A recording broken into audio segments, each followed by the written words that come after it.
But before we get into it, let me introduce James. I've worked with James for quite a long period of time, and I know him very well. He's a very intelligent, very experienced person. But James, would you like to just introduce yourself, tell us where you're working at the moment, and kind of all the range and depth and breadth of high performance you've done over the years, please?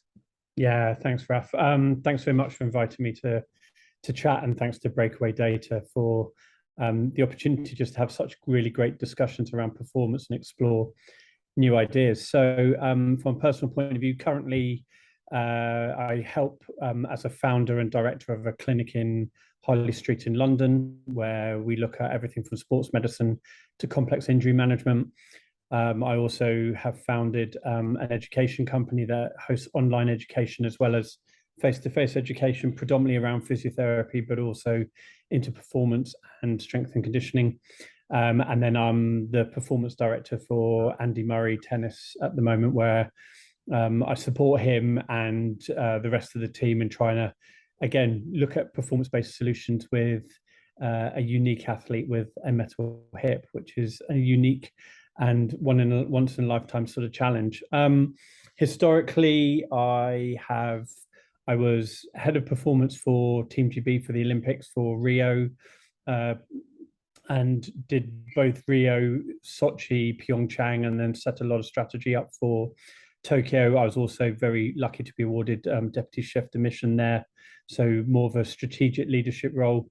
And then prior towards that, worked for head of medicine for Saracens, physiotherapist for England Rugby into the World Cup in 2011, track and field for 8 years through Beijing and London Olympic cycles, and cricket before then.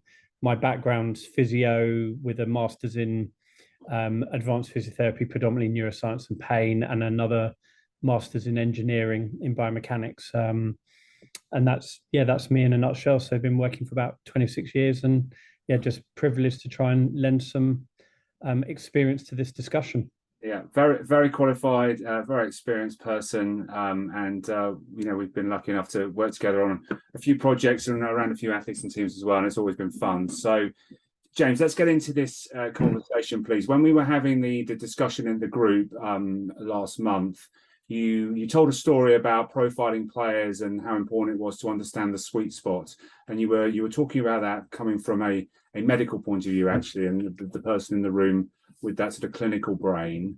Do you want to sort of retell that story for this audience, and then expand on how important that is for the athlete and also for the supporting staff, please?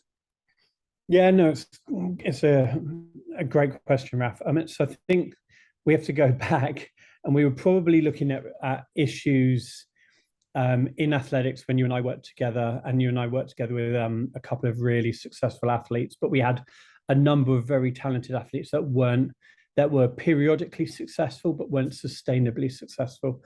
And so it lent the question of starting to analyze the injury profile, and then it sort of started to analyze, well, what allowed them to perform and what didn't. And what we found was over periods of time that we needed to find a balance within the information that we were looking at. And the particular question or discussion point that we touched upon was, we looked at two really talented athletes, both around the same time. One was a gold medalist, one was a silver medalist. And we couldn't work out why they were getting lots of injuries and then performing, etc. And so we came up with some foundation data around ability to produce force quickly, their elastic capability, and their ability to apply tension through ranges of movement is the way in which I'd summarize it.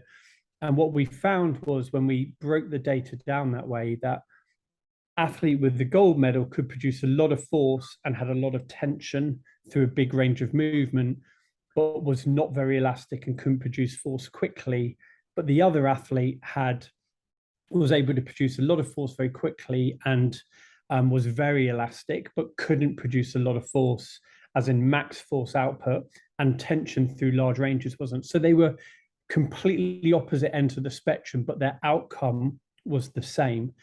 And then what we found was that when we played with some of those variables, and we talked about it more in an equation, as a balancing an equation, a bit like you would do if it was a simultaneous equation, if you're sad, boring, lonely like me, and you think in that kind of terms.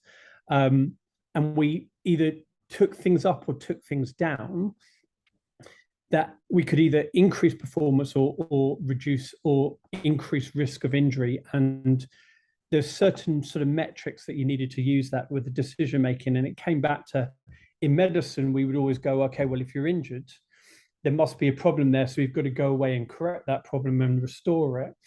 And then from a strength and conditioning point of view, quite often we say, well, what are you really good at and how can we make you better at it? And how can we maximize your super strength? And we found that both of those kind of philosophies worked but didn't work. So sometimes the athlete was getting injured where they were strongest, and sometimes by making them even better at what they were really good at, actually made them worse or increased their risk of injury because they over relied on it.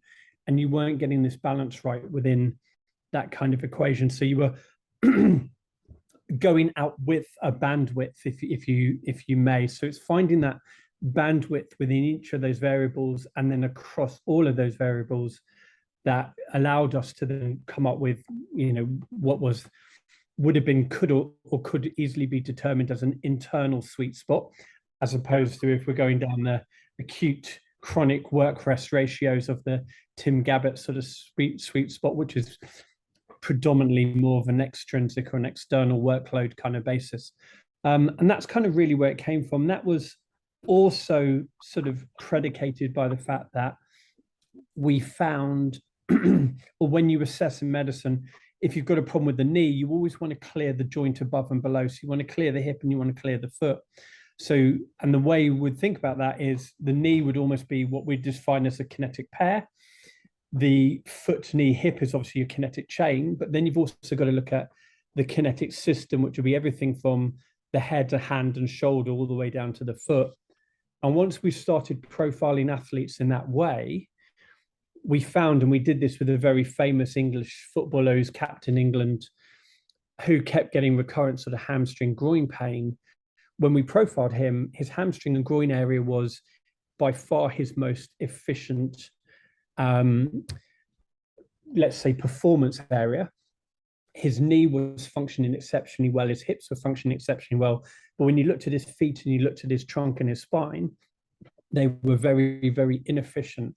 And so it led us to this rationale that quite often, or maybe in some scenarios, some of these athletes who are just exceptional compensators just shift the workload to their most efficient area and then they get injured at their most efficient area. And the trick is not necessarily to go back in and rehabilitate that, which you obviously need to do, but to look at the whole system. And if you take that as a concept and then you step that back on a data point of view, it's being able to process data and give that meaning and give that a level of context in terms of the individual that you're looking at.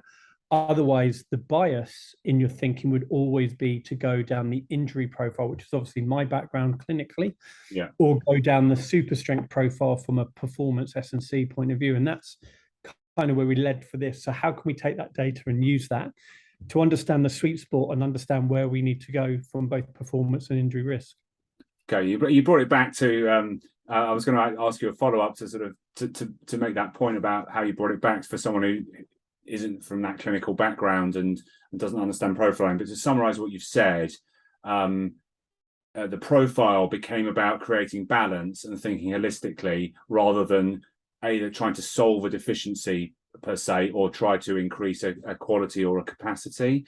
So how much data do you think you need? Like, how open-minded and how wide you need to go, and then how do you go through the filtering process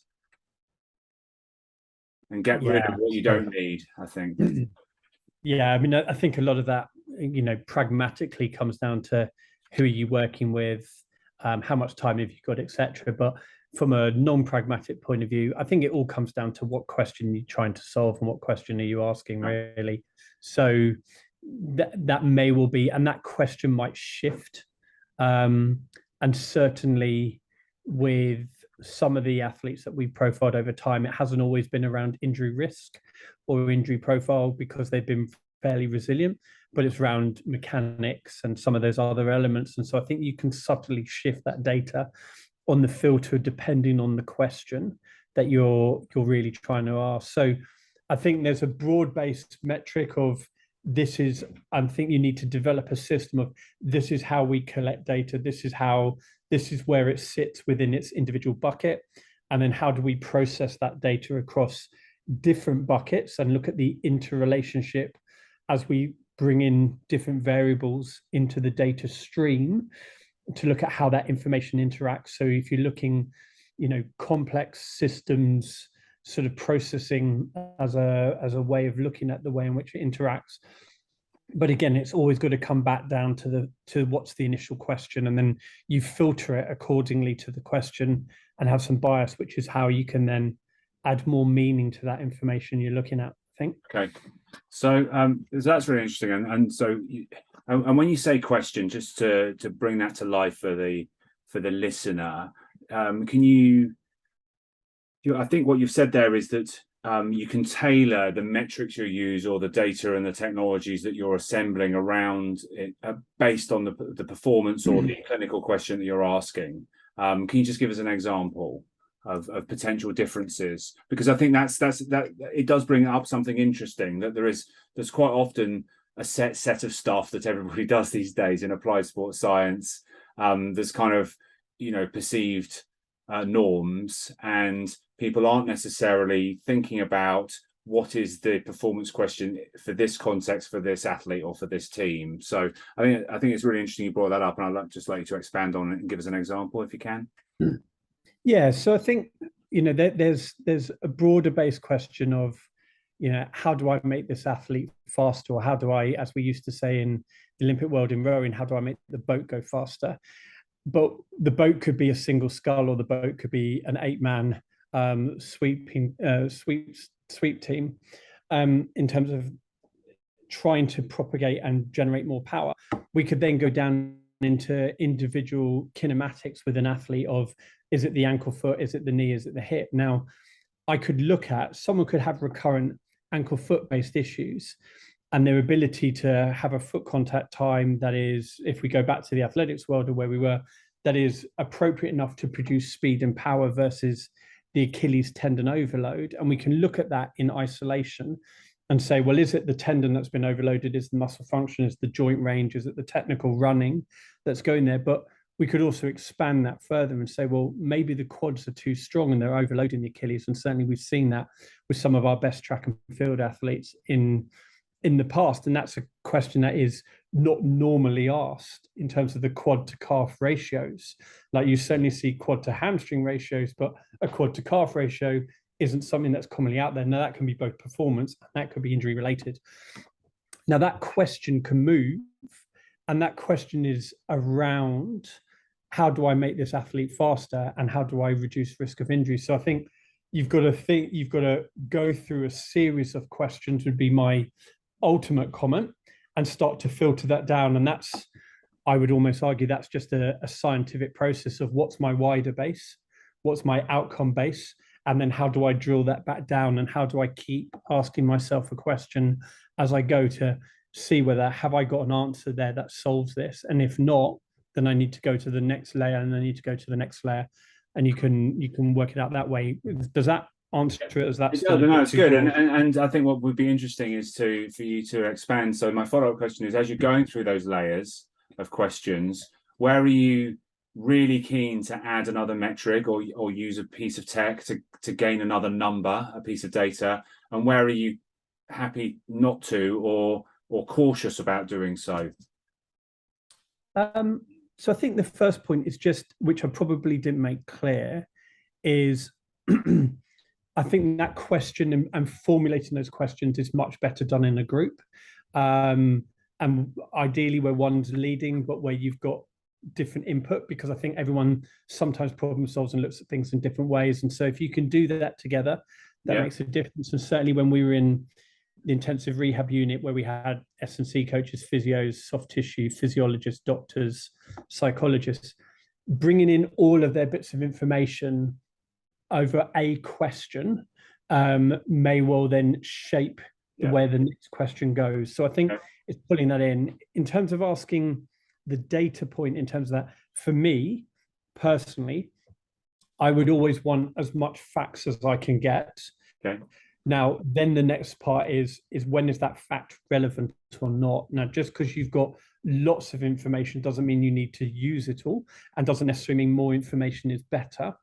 But I think you need to be able to have access to as much information as you can, and that is relevant. And then you filter that information. And it may well be that we've got 10 metrics or 10 variables that we're looking at, and we're only really interested in 2 because we know those 2 are key for this one individual.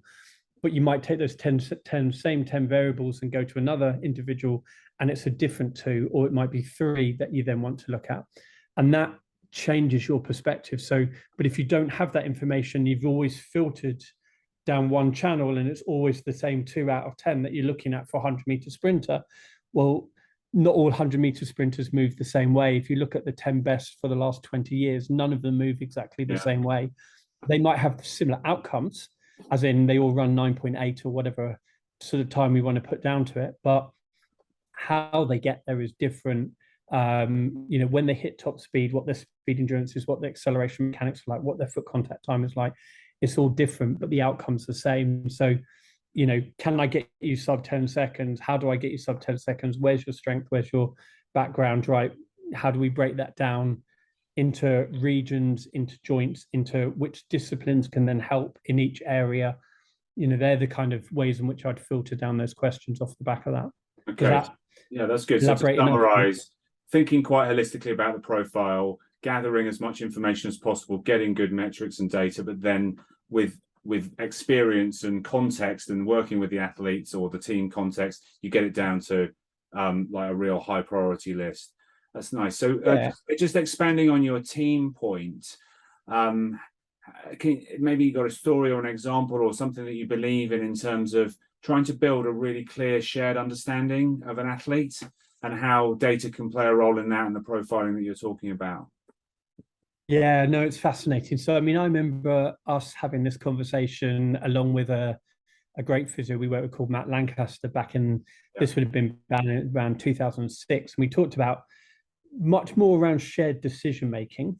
And there's obviously been papers that have been published recently around shared decision-making and how that happens. My comment, without going back against that, but it puts this into context, and it's the difference between shared decision-making and shared understanding. And then maybe it's semantics, but we get to this point where we have shared decision-making, and invariably it isn't shared decision-making, it's shared discussion. And the decision-making is usually biased to an opinion, and whoever's opinion is the strongest or what the immediate need is at that time, then shifts the decision-making. And certainly when that's in a medical context, that's normally medically driven. And there's been a discussion, but there isn't really a decision-making. And sometimes the timing of those interventions are not necessarily optimal because we haven't asked that bigger question around what are we really trying to achieve here, as opposed to what is the immediate need, and you're not putting that into context. So I think the understanding becomes critical, because the understanding as a key word here is, if I put out lots of information, and as you've already alluded to just now, Raf, where there's a clinical, there's a medical jargon to it, and then an S&C coach or physiologist puts out some different information, and we don't quite understand it, we have to take it at face value, and we don't get into a detailed discussion of, okay, well, when we influence their VO2 max, how's that going to influence the max force output? How's that going to influence the load on their Achilles tendon? And where do we go with all of this? And if we really want to influence the Achilles tendon, how do we improve the physiological profile to then go with, to give them the capacity to take that load and do everything that way? And so you're getting an understanding so you can ask meaningful questions to each other and have a meaningful discussion. And I'm not sure that always happens. So it's, how can we use data, importantly, to have that informed discussion and that informed decision making, I think is really important. And that's a way in which I think things like BreakAway and some of the performance discussions we've been having is a way in which we can try and shift that, moving that forward. And what sort of makes a piece of data better stimulus for discussion than less so? I don't know how to answer that myself, so it's a question I've never thought of, but it just came out now based on the conversation. Sorry. No, it's good. I don't know that there is an answer with that. I think different data. So I think if you track data longitudinally at different moments in time, it means something different. And if, without going too zen and philosophical on you, there's an old Chinese or Japanese saying that every 5 years you should go back and read something you read 5 years ago. The information you're reading hasn't changed, but your perception and context of that information has, and therefore your neural profiling of how you receive that information, how you process it, shifts. And so that data stream is unchanged, but your utilization of that data stream shifts.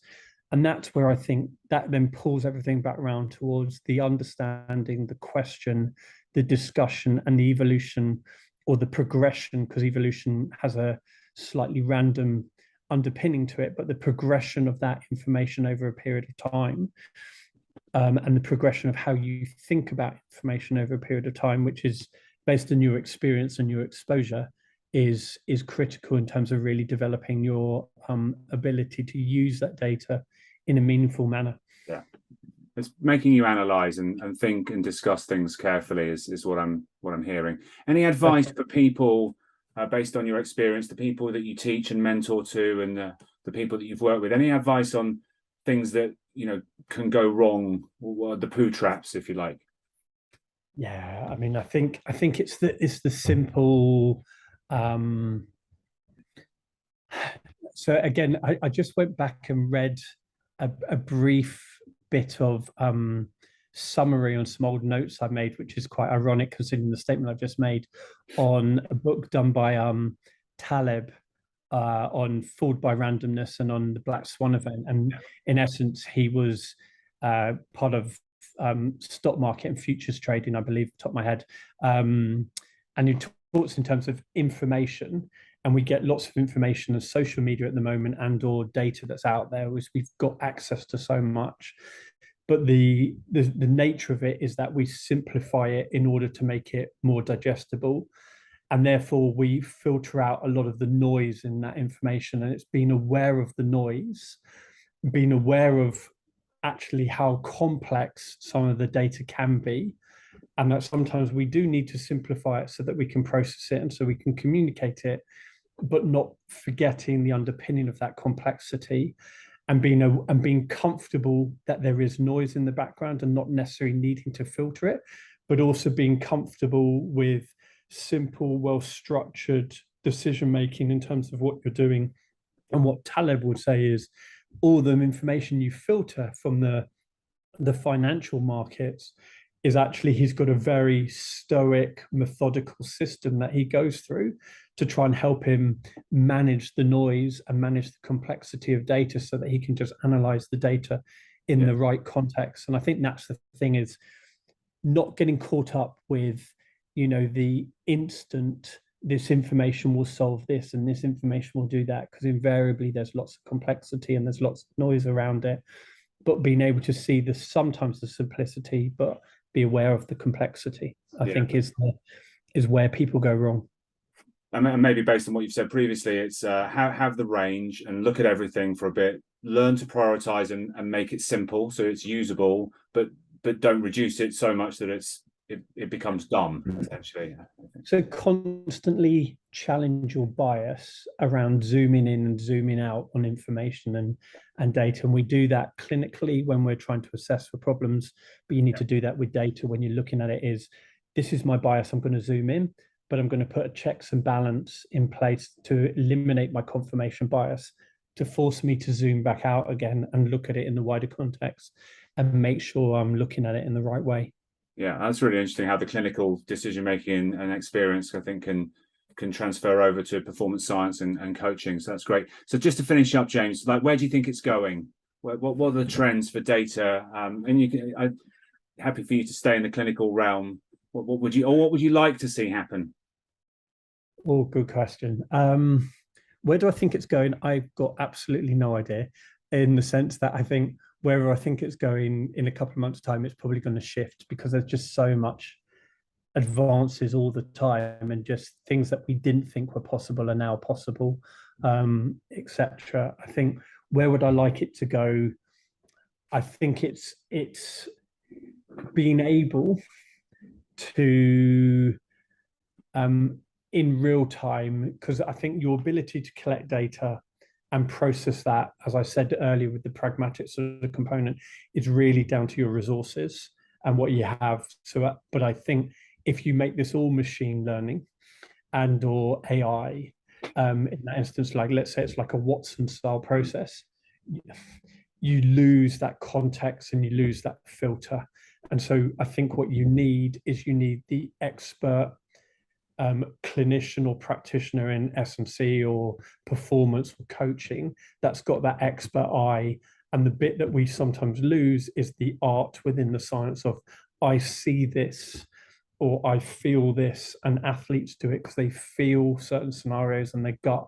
But a lot of that, I think, is based on intuition. I think it's based on pattern recognition. I think it's based on exposure in their environments that are happening. It's how do we pull that together, but be able to filter through some of that from that bigger, larger data sets quickly, where I think you're probably going to need some kind of AI or advanced sort of computerized filtering system, but you need the context of the practitioner and the artistic side of it to ask that question, because the same question in different environments changes your kind of your outcome and your and the information you're looking for.